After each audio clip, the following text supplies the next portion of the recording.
final way is the kill shot.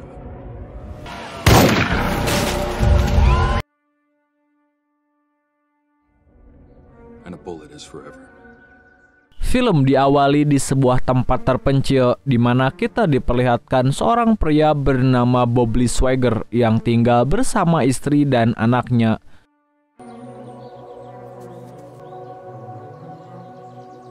Suatu hari di saat Bob sedang berburu, dia tidak sengaja melihat seekor serigala yang terkena sebuah jebakan dan membuatnya tidak bisa berjalan. Karena serigala adalah hewan yang dilindungi, Bob memutuskan untuk menolong hewan tersebut. Namun tidak lama, datanglah dua orang pemburu lain yang mengaku kalau serigala itu adalah hewan buruan mereka. Kedua orang itu lalu mencoba untuk menyerang Bob. Namun Bob dengan pengalamannya sebagai seorang marinir dapat dengan mudah melumpuhkan kedua pemburu itu.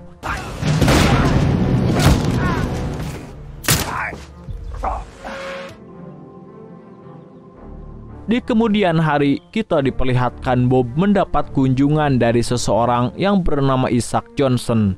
Jadi sebenarnya di sini Bob adalah mantan sniper terbaik di satuan marinir dan Isaac adalah komandan timnya dulu saat masih bertugas. Tujuan kedatangannya adalah untuk meminta bantuan Bob karena beberapa hari lalu ada seorang agensi yang tewas ditembak oleh seorang sniper dari jarak 1,5 kilometer.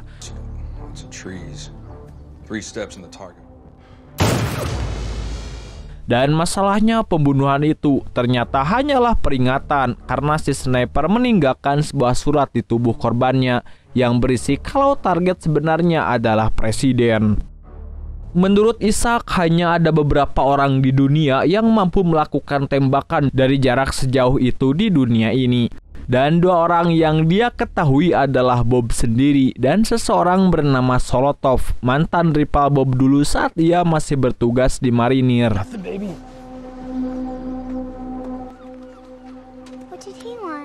Jadi diceritakan dulu, Bob dan sahabat baiknya yang bernama Donnie ditugaskan untuk mengintai Solotov. Namun karena saat itu Bob keliru membaca situasi, akhirnya membuat dia dan Donnie terlihat oleh Solotov. Saat itu Donnie akhirnya tewas tertembak di bagian dada, sedangkan Bob terkena di bagian kaki yang akhirnya membuatnya pensiun dan masih merasa bersalah atas kematian sahabatnya. Di lain sisi, kita diperlihatkan seorang agen FBI bernama Memphis yang sedang menjalankan misi untuk bertemu dengan seorang intel Rusia, yang mana rencananya intel itu akan memberikan sebuah informasi penting untuknya.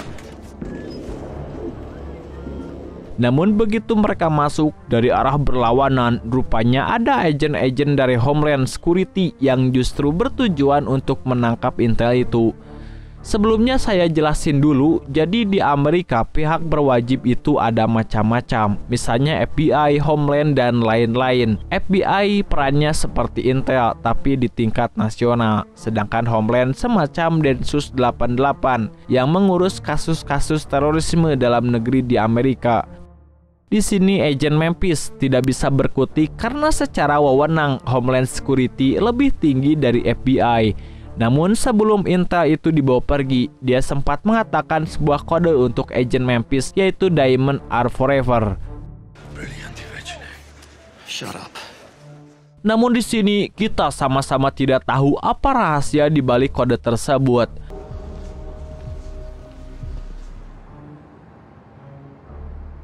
Sementara itu, Bob menemui Isaac dan satu lagi temannya yang bernama Vane. Bob akhirnya setuju untuk membantu Isaac menangkap Solotov.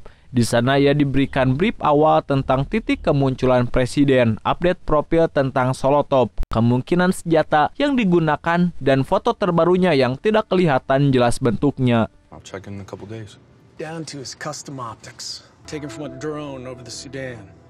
Di sini Bob yang masih punya waktu beberapa hari sebelum hari H meminta izin untuk mempelajari lokasi dan spek senjata yang digunakan Solotov. Tujuannya untuk memperhitungkan kemungkinan lokasi dan jarak tembak yang akan digunakan oleh Solotov.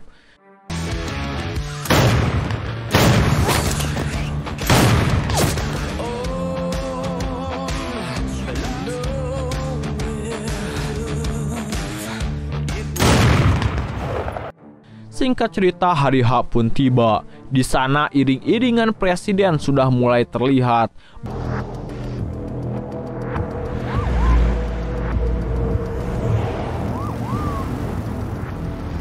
Flashlight is 1 minute out. Bob yang memantau dari kejauhan tiba-tiba saja ditelepon oleh Payne yang mengatakan kalau dia tidak menemukan Solotov di lokasi yang sudah diperhitungkan sebelumnya.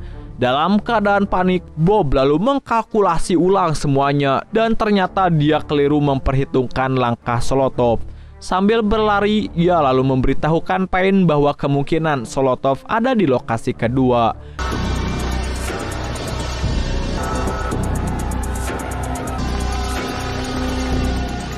Namun begitu sampai di sana, Bob hanya menemukan setup sniper di ruangan itu dan tidak melihat targetnya ada di sana. Di saat yang bersamaan, begitu Bob sampai di ruangan tersebut, tiba-tiba terdengar tembakan dan muncul berita kalau Presiden Amerika telah tertembak. Di saat Bob masih ngahulang tepuguh dengan keadaan sekitar, tiba-tiba seorang polisi yang entah dari mana muncul di sana dan mencoba untuk menembak Bob. Disinilah dia baru menyadari kalau selama ini dia telah dijebak oleh Isaac dan juga Payne. Untungnya polisi tersebut kurang begitu gercep dan Bob berhasil menghindari tembakannya dengan melompat keluar jendela. Namun aksinya itu membuatnya tidak bisa kabur dan akhirnya tertangkap oleh Memphis yang kebetulan teka aja berada di sana. Tragedy has struck with an attack on the Singkat cerita, Bob akhirnya dimasukkan ke penjara sambil menunggu persidangannya.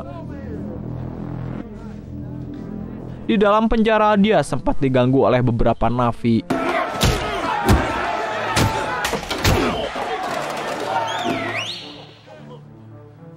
Di tengah pertarungan itu muncul seorang napi lain yang terlihat berkuasa di sana.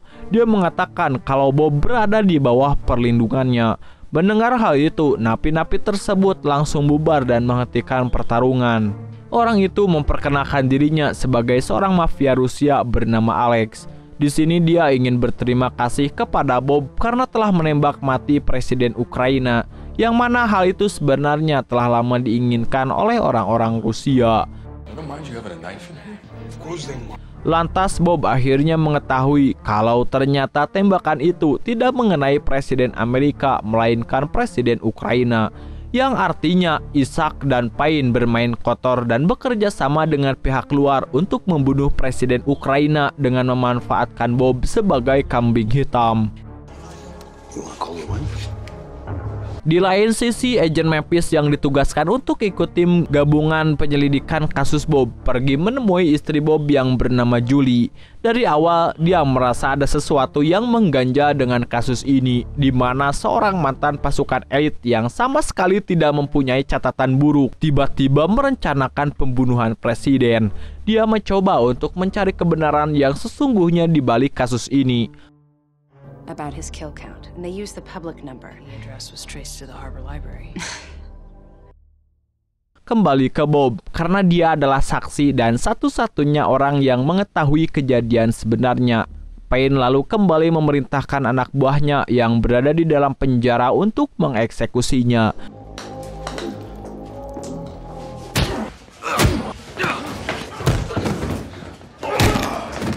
Tapi Bob malah berhasil mengalahkan mereka dan berbalik menjadi keuntungan karena dia bisa keluar dengan menyamar menggunakan seragam sipir tersebut.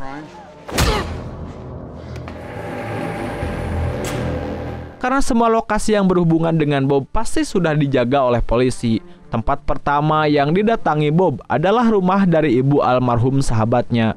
Beliau yang sudah mengetahui apa yang terjadi dari berita di TV lalu dengan tenang menolong Bob karena dia tahu kalau Bob sebenarnya adalah orang yang baik.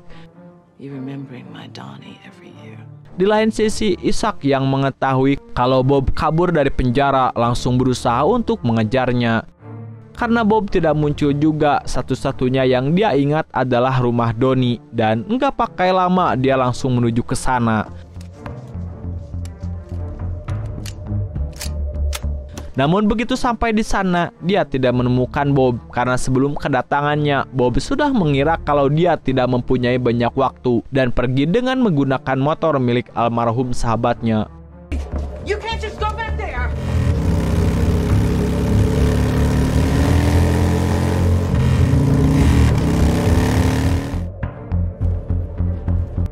Singkat cerita, malam pun tiba. Kemudian kita diperlihatkan Bob yang menelepon istrinya sambil diam-diam mengintai dari kejauhan melalui teropong.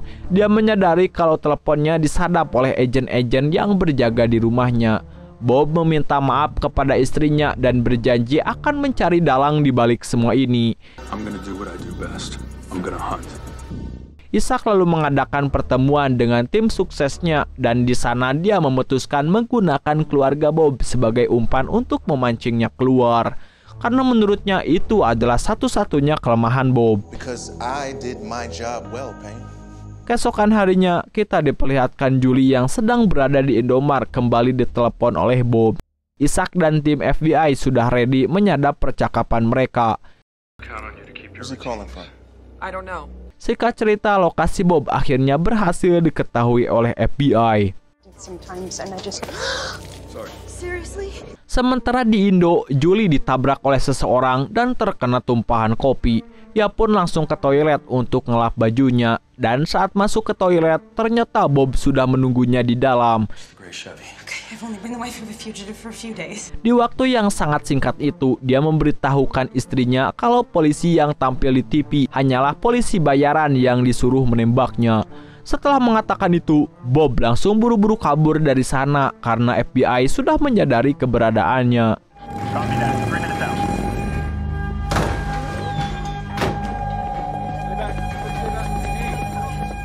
Setelah mendengar informasi yang diberikan Bob, Julie lalu memutuskan untuk meneruskannya ke agen Memphis, satu-satunya orang yang menurutnya bisa membantunya mencari kebenaran atas kasus ini. Dengan berbekal informasi itu, malam harinya agen Memphis mencoba untuk mendekati polisi bayaran tersebut di sebuah bar untuk menggali informasi.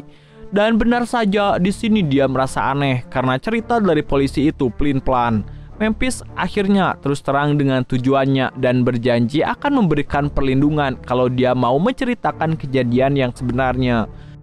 Namun di sini polisi itu tidak yakin dan akhirnya pergi meninggalkan Memphis tanpa mengatakan apa-apa. Sementara itu, Payne yang khawatir kedoknya akan terbongkar lalu memutuskan untuk menculik polisi suruhannya dan akhirnya menghabisinya.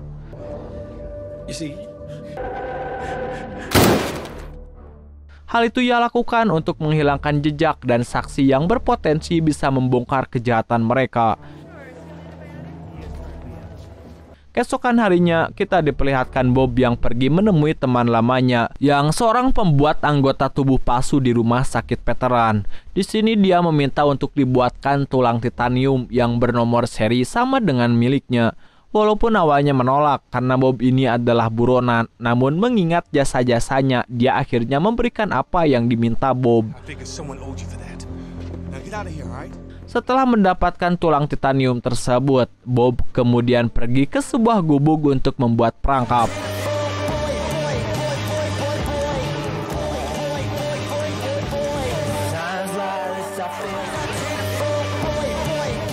Di sisi lain, Ishak juga mendapatkan info tentang keberadaan Bobby Swagger. Dia langsung mengirim tim besarnya menuju ke sana.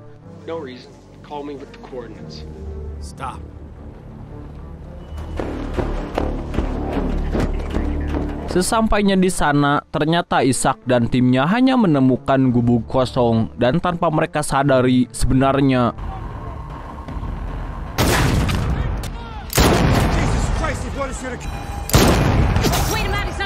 Ishak yang melihat ada senjata nganggur langsung mengambilnya dan mencoba untuk balas menembak. Dan begitu Ishak menembak, tiba-tiba tubuh Bob hancur berserakan. Saat diinvestigasi, tim FBI menemukan rompi peledak di antara anggota tubuh yang berserakan dan juga tulang titanium dengan nomor seri yang terdaftar atas nama Bobby. Mereka menyimpulkan kalau Bobley frustasi dan mencoba melakukan bom bunuh diri, namun keburu ketahuan dan tertembak oleh Isaac. Bag everything. Don't leave anything behind. Namun tidak berselang lama, Memphis yang masih di dalam gubuk tiba-tiba mendapat telepon dari Bob. Ternyata Bob sudah memperhitungkan semuanya dan sengaja memanipulasi kematiannya dengan pantulan titanium palsu untuk memudahkannya mencari dalang di balik semua ini.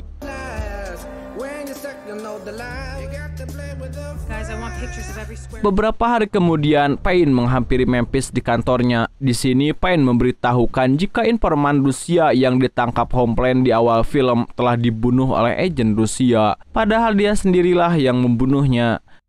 You show me how they might be connected. Wait, SVR? Merasa ada yang janggal, di sini Memphis menjadi curiga apakah kematiannya ada kaitannya dengan kasus Bob. Namun Payne menyangkalnya dan dia mengajak Memphis untuk bertemu di suatu tempat untuk menjelaskan masalah tersebut. Sementara di tempat lain tengah berlangsung upacara pemakaman Bobley Swagger. And I take great comfort in that. Di sini Isaac yang sedang bersama dengan rekannya yang bernama Mitchum menyadari kalau Ibu Donnie telah mengetahui konspirasi yang mereka buat. Untuk menutupi jejak kejahatannya, mau tidak mau Isaac harus menyingkirkan ibunya Donnie. Di sini kita lalu diperlihatkan flashback saat Isaac masih bertugas di militer sebagai kapten. Suatu hari, timnya mendapatkan misi untuk menghabisi salah satu target operasi bernama Mullah yang sudah membunuh beberapa dokter dari PBB. Here's his latest video, uploaded about a week ago. Happy to be here. Disinilah pertama kali dia bertemu dengan Mitchum, salah satu agensi CIA yang ditugaskan untuk menjadi konsultan mereka. Namun dia malah meminta Isaac untuk menyimpang dari misi dengan alasan target operasinya atau Mullah mempunyai sebuah informasi berharga yang bisa menyelamatkan militer Amerika. Jadi Isaac diminta untuk membuat laporan kalau Mullah sudah tewas terbunuh, padahal aslinya akan diserahkan hidup-hidup kepada Mitchum. Singkat cerita, saat misi dimulai, Isaac dan rombongannya termasuk Bobley dan Donnie langsung menuju ke TKP. Mereka bertugas sebagai sniper yang mengawasi dari kejauhan.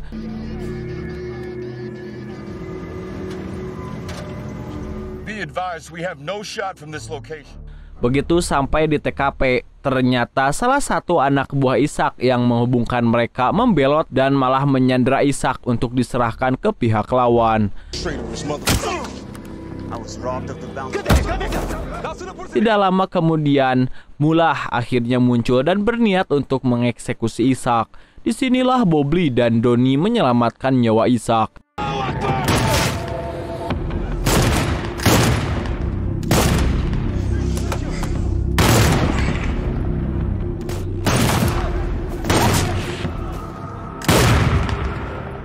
Keesokan harinya setelah misinya selesai, karena Isaac telah gagal membawa Mullah, maka Isaac diberhentikan untuk memimpin ekspedisi tersebut. Lalu di sini Mitchum menawarkan kesempatan kepada Isaac untuk mendapatkan jabatan yang lebih tinggi jika dia mau. Di sini mulai terlihat kenapa Isaac bisa masuk ke dalam lingkaran kejahatan. Kembali ke masa sekarang. Setelah mengingat jasa anaknya kepada Isaac, dia sempat meminta Ibu Donnie untuk lari dan menjauh dari masalah Bobley. Namun di sini dia menolak dan berkata kalau kebenaran pasti akan berbuah kemenangan. Dan beliau lebih memilih mati daripada harus melarikan diri.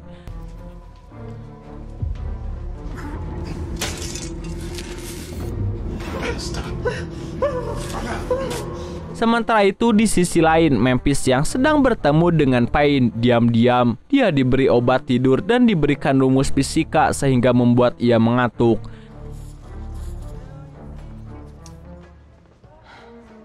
Di sini Payne mencoba menyingkirkannya dengan memberikan alkohol yang sudah dicampur potas.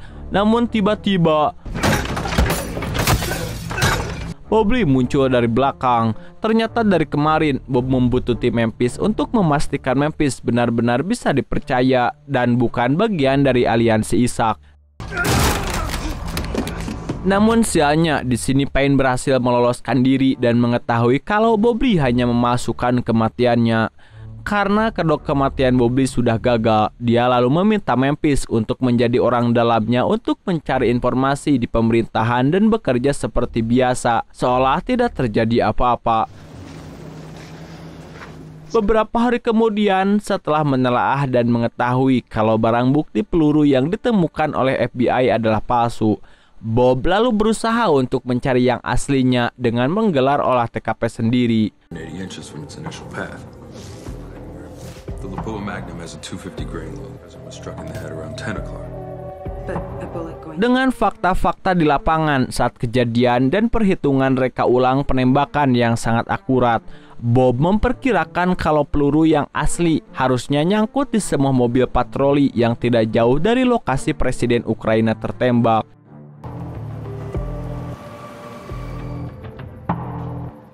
Keesokan harinya, begitu mendapat info tentang keberadaan mobil yang dimaksud berada di sebuah bengkel polisi, Bob lalu melakukan penyamaran menjadi montir untuk masuk ke sana. Dan ternyata sesuai dengan perkiraannya, peluru itu nyangkut di kolong mobil tersebut. Di saat yang bersamaan, seorang kepala montir mencurigai gerak-gerik Bobby. Bob langsung bergegas mengambil pelurunya dan kabur dari tempat tersebut. Setelah berhasil kabur, dia lalu menemui agen Memphis untuk memperlihatkan temuannya. Dengan bantuan dari agen Memphis, dia mendapat info kalau peluru yang dimaksud berasal dari sebuah organisasi bernama Tree of Liberty, semacam organisasi pemberontak yang menginginkan revolusi di Amerika. Mengetahui hal itu, Bobby langsung menuju ke tempat terpencil yang digunakan sebagai tempat persembunyian Tree of Liberty.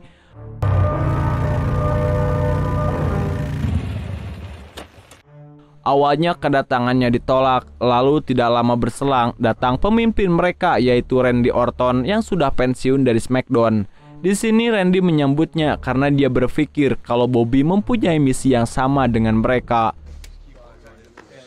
Lalu saat memberitahu maksud dan tujuannya dengan memperlihatkan peluru yang dia temukan, Randy berkata kalau penembak yang dia cari bukan berasal dari mereka. Bob lalu menanyakan siapa supplier peluru tersebut dengan maksud ingin mencari tahu siapa lagi yang menggunakan peluru yang sama. Namun di sini Randy tidak mau memberikan nama dan hanya berkata kalau pembuatnya berada di suatu tempat di kota sebelah. You're safe with us, Swagger. Di sisi lain, Isaac yang sudah mengetahui kalau Bobby masih hidup dan menuju ke wilayah Tree of Liberty. Dia juga datang ke tempat itu secara diam-diam. Dia berusaha untuk mengintai tempat itu dari kejauhan. Namun keberadaannya berhasil diketahui oleh orang-orang di sana. Awalnya Randy mengira kalau Bobby yang membawa Isaac lah untuk menangkap mereka. Namun setelah dijelaskan permasalahan di antara mereka berdua, Randy akhirnya mempercayai Bobby dan berencana untuk menjadikan Isaac sebagai target tembak-tembakan. Di sini Bob yang masih mempunyai belas kasihan kepada Isaac lalu mencoba untuk mengulur waktu dengan sengaja melesetkan tembakannya. Karena dia tahu kalau agen-agen lain pasti akan datang ke tempat itu.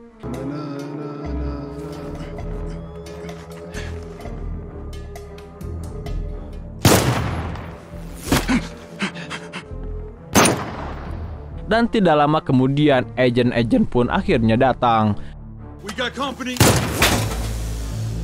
Di sini Bob langsung mengalihkan perhatiannya dan menembakkan drone yang mengintai mereka. Hal itu langsung membuat orang-orang Tree of Liberty berhamburan dan bersiap menyerang balik.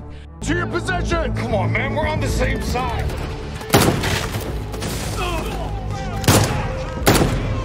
Dengan memanfaatkan kekacauan itu, Isaac akhirnya bisa meloloskan diri dengan memotong tali yang mengikatnya menggunakan sebuah batu. Sementara Bobby masih berusaha melumpuhkan musuh-musuhnya. Di sini Bob juga sempat menolong adiknya Randy yang akhirnya membuatnya simpati dan memberitahukan supplier peluru mereka, yaitu seseorang dengan nama O'Brien.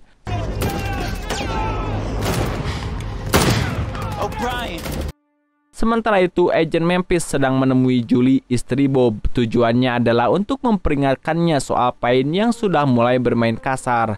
Agent Memphis khawatir dia tidak bisa lagi melindunginya dan berkata kalau dia harus lebih berhati-hati. Mendengar hal itu, Julie lalu memutuskan untuk membuka informasi tentang Payne kepada media yang masih standby di depan rumahnya. Dia melakukannya dengan harapan dapat menarik perhatian publik sehingga membatasi ruang gerak Payne.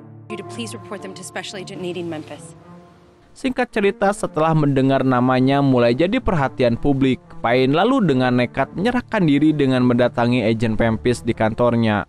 Dengan cepat, para petugas yang ada di sana langsung menangkapnya. Tanpa membuang banyak waktu, Agent Memphis lalu menginterogasinya dengan fakta-fakta tentang agen Rusia dan polisi yang gagal menangkap Bobley, di mana mereka semua ditemukan meninggal setelah kontak dengan Payne. Di sini baru diketahui tujuan asli Payne menyerahkan diri adalah karena dia berniat akan membersihkan namanya, karena Agent Memphis dan Julie tidak mempunyai barang bukti apapun tentang kejahatannya. Payne juga sebenarnya terlihat seperti ingin memberitahu Agent Memphis tentang dalang di balik semua ini, namun dia tidak ingin menyatakannya secara terang-terangan. Dengan sedikit drama, Payne akhirnya memberikan 2 petunjuk kepada Agent Memphis, yaitu Annex B dan Mitchum. Di sisi lain, Mitchum dan Isaac yang berhasil kabur dari Tree of Liberty, mereka mendapat informasi kalau Payne sedang diinterogasi oleh Agent Memphis. Lalu mereka meminta bantuan militer untuk menjemputnya. Dan tidak berselang lama, Payne lalu diambil alih oleh pihak militer dengan alasan dia sudah melanggar kode etik dan harus diadili secara militer. Di sini Agent Memphis mencoba menahannya karena dia masih kekurangan informasi. Namun usahanya itu sama sekali tidak digubris sama Pak Tentara. Sementara Bob menuju ke tempat O'Brien yang ternyata adalah instruktur tembaknya dulu.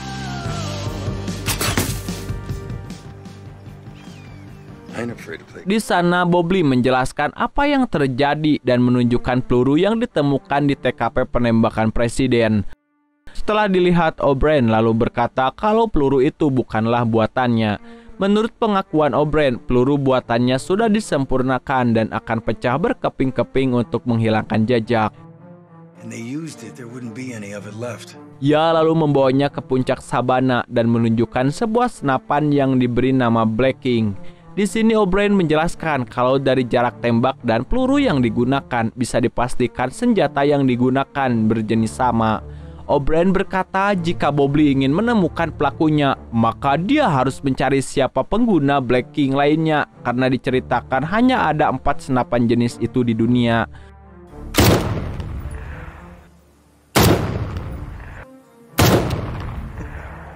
Lalu tidak lama berselang, O'Brien mendapat informasi dari temannya kalau ada beberapa mobil militer yang sedang menuju ke tempatnya. Seolah sudah siap dengan kedatangan orang-orang yang sedang memburu Bobley, O'Brien lalu mengajak Bob untuk menyambut mereka.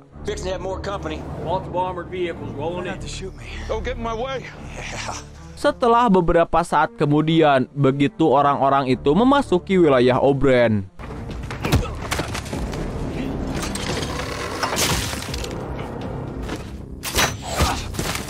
Beberapa di antaranya terkena perangkap O'Brien dan menyebabkan luka serius, sementara yang berhasil menghindar lanjut adu tembak dengan O'Brien dan Bobley.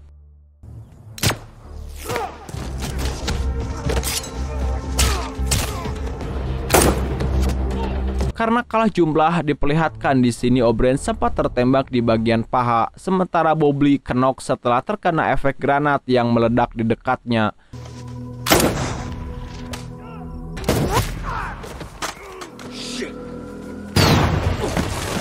O'Brien yang sudah tidak berdaya hanya bisa pasrah dan berniat mempertahankan diri hanya dengan sebuah pisau.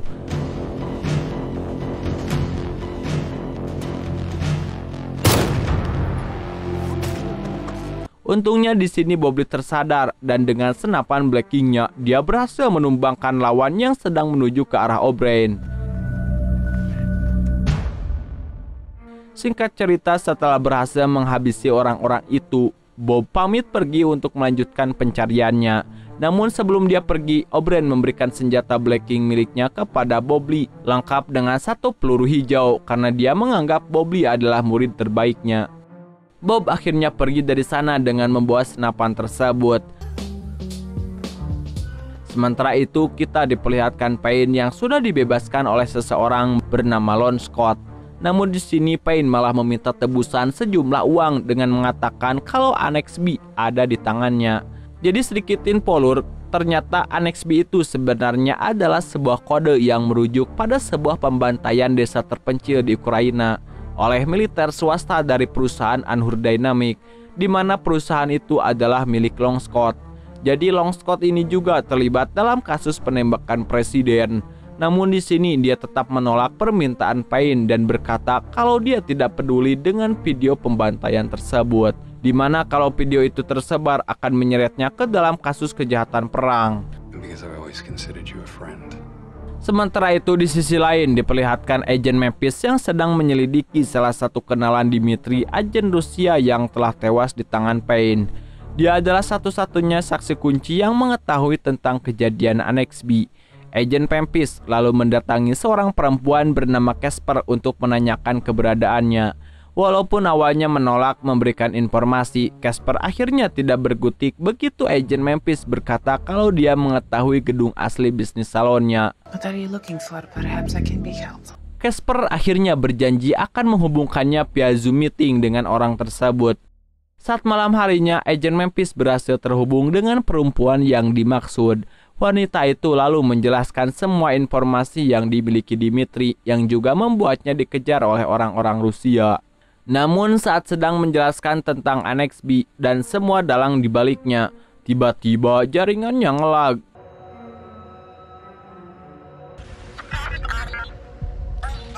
Dan tidak lama berselang, ternyata orang-orang Rusia sudah mengetahui keberadaan perempuan itu, yang langsung mendatanginya dan menghabisinya di hadapan agen Memphis, di mana hal itu juga membuat agen Memphis menjadi agak paranoid.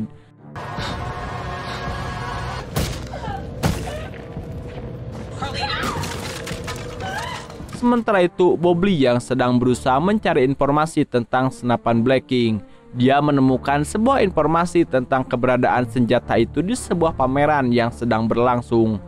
Tanpa membuang waktu, dia langsung menuju ke pameran tersebut. Singkat cerita, dalam pameran tersebut, Bob bertemu dengan salah satu pemilik senjata itu. Di sini dia menjelaskan kalau senjata itu adalah senjata yang sangat langka dan hanya ada beberapa pucuk di dunia. Dia juga mengatakan kalau salah satu pemiliknya adalah Long Scott, pemilik PT Anhur Dynamic yang sanggup menembak tepat sasaran dengan senapan Black King dari jarak 1 km lebih. What's that? Merasa sudah mendapatkan info yang dia cari, Bob langsung menyelidiki tentang orang yang dimaksud dan melakukan pengintaian selama beberapa hari. Karena merasa tidak mampu melakukannya sendirian, Bob lalu meminta bantuan agen Memphis untuk membantunya dalam pekerjaannya kali ini. Beberapa saat kemudian, agen Memphis akhirnya sampai di titik persembunyian Bob Lee. Di sini, dia langsung memberitahukan semua informasi yang baru saja didapat tentang Annex B dan keterlibatan Long Scott di dalamnya. Tidak lama berselang, terlihat Long Scott keluar untuk menemui Mi Jung dan satu orang lagi bernama Krukov. Dia adalah seorang agen berpangkat tinggi dari SFB, semacam CIA-nya Rusia, di mana ternyata dialah yang memerintahkan mereka mengeksekusi Presiden Ukraina. Tujuan pertemuan itu adalah untuk membahas uang tebusan yang diminta Payne untuk Annex B yang saat ini ada di tangannya. Namun di sini Krukov menolak untuk mengabulkan permintaan Payne dan memilih pergi dari sana. Bob yang dari tadi membuntuti mereka dan menyadap percakapan mereka, dia mempunyai ide untuk mengadu domba mereka dan menggunakan Payne sebagai umpan. Singkat cerita, Bob dan agen Memphis lalu pergi menemui Krukov untuk menjalankan rencananya.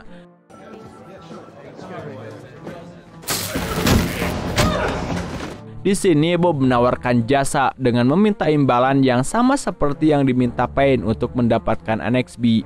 dan dengan tugas tambahan yaitu menghabisi Mitchum, Long Scott, dan Payne. Di sini Krukov tidak begitu saja percaya dengan omongan Bobby karena dia tahu selama ini Bob tidak begitu mementingkan uang. Bob lalu mencoba meyakinkannya dengan mengatakan kalau dia ingin memulai hidup baru di luar negeri dengan keluarganya supaya dia bisa menjamin keamanan dan privasi keluarganya. Mendengar alasan Bob yang cukup masuk akal, Krukov akhirnya menyetujui tawaran tersebut.